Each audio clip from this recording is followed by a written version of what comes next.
Amelia had always loved flowers.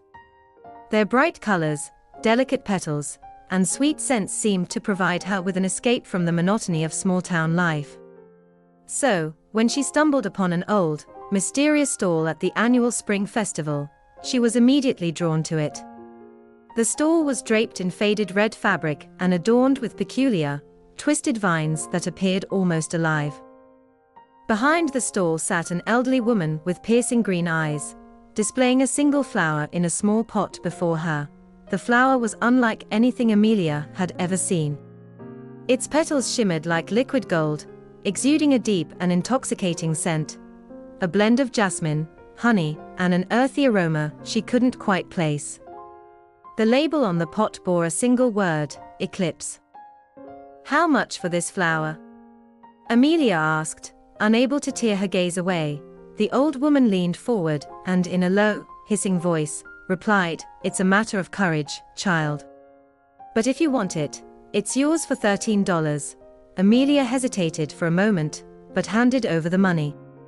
As the woman passed her the pot, she gripped Amelia's wrist tightly and said, "Remember, it thrives on attention. Whatever you do, don't neglect it." Amelia nodded, a shiver running through her as she took the pot and carried it home. The flower transformed her small apartment. Its golden glow lit up the room, and its scent seemed to chase away her worries. Amelia became captivated by it, spending hours admiring its beauty. Under her gaze, the flower seemed to bloom even more brightly. But soon, strange things began to happen.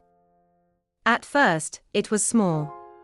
Her cat, Misty, refused to enter the room where the flower was kept, hissing at the door. Amelia dismissed it. Then her dreams became unsettling and vivid, shadowy figures whispering incomprehensible things, always beside the flower. She woke up feeling exhausted, as if she hadn't slept at all. One night, as she watered the flower, she noticed something disturbing. The golden petals seemed to pulse slightly, almost as if they were breathing. And the once sweet scent now carried faint undertones of something rotten. Terrified, Amelia decided to move the flower to her balcony. But as she lifted the pot, a sharp pain pricked her palm. She screamed, dropping the pot, and saw a small thorn embedded in her hand, dripping blood. To her horror, she noticed the flower leaning toward her, its petals trembling hungrily. That night, she awoke to low, guttural whispers. The flower, which she had left on the balcony, was now by her bedside, its glow pulsing more intensely than ever. Heart racing, she backed away, knocking over a glass of water. The water spilled onto the pot, and she watched in horror as the soil hissed and bubbled as if alive. Amelia realized she had to get rid of it. She wrapped the pot in a thick blanket and drove to the edge of the forest. Trembling, she dug a hole and buried the flower deep, covering it with soil as her hands shook. As she turned to leave, she thought she heard a faint, sorrowful whimper, but didn't look back. For a week, her life returned to normal. The disturbing dreams stopped, and her apartment felt lighter. But one morning, as she sipped her coffee by the window, she froze. Far off, on a hill at the edge of the forest, a single golden flower shimmered faintly in the morning light. Terrified, Amelia packed her things and moved to a town far from the forest. She thought she was safe. But months later, she received a package with no return address. Inside was a small pot, and in the soil, a familiar golden flower glowed with an ominous beauty. The package came with a note. "It thrives on attention, Amelia. You can't escape it."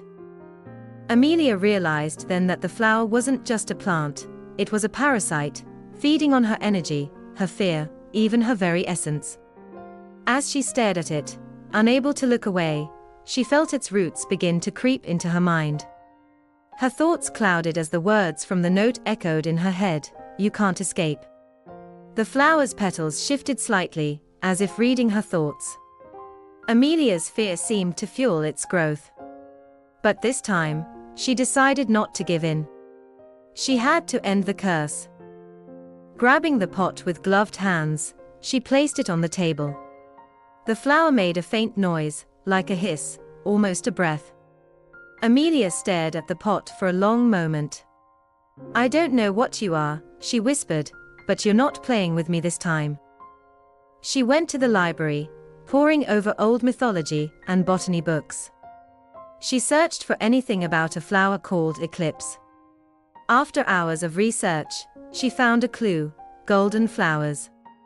According to ancient folklore, such plants were mystical entities that fed on dark energies, binding themselves to human souls.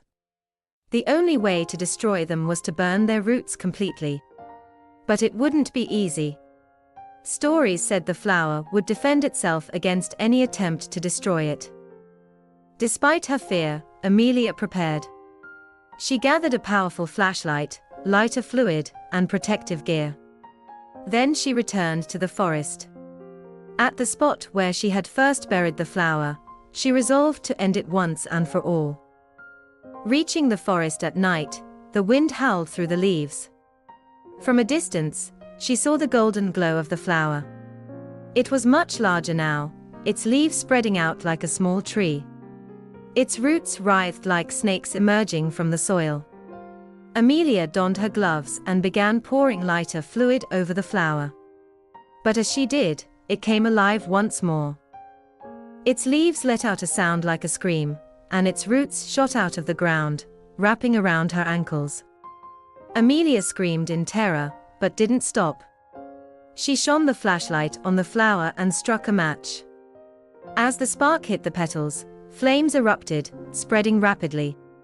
The golden leaves burned with a sickly, rotting scent. The flower let out a high-pitched shriek as its roots recoiled, and then it fell silent. Amelia stumbled back, watching as the flower's remains turned to ash. Nothing was left but scorched earth. In that moment, she felt a strange sense of relief, as if the dark roots in her mind had burned away too. Returning home, the silence was more peaceful than it had ever been. Her dreams did not return, and her cat Misty began curling up beside her again. For months, everything was normal. But one day, as she checked her mailbox, she found a small envelope containing only a single seed. Attached was a familiar note: "Remember, Amelia. It thrives on attention." Amelia took the seed to an empty field. She buried it in a deep hole, piled rocks over it, and set the pile ablaze. She watched until the stones were reduced to ash, never taking her eyes off the flames. She never saw or heard of the eclipse flower again. But sometimes, in the dark of night, when she thought she heard a whisper, her skin would crawl. "You can't escape."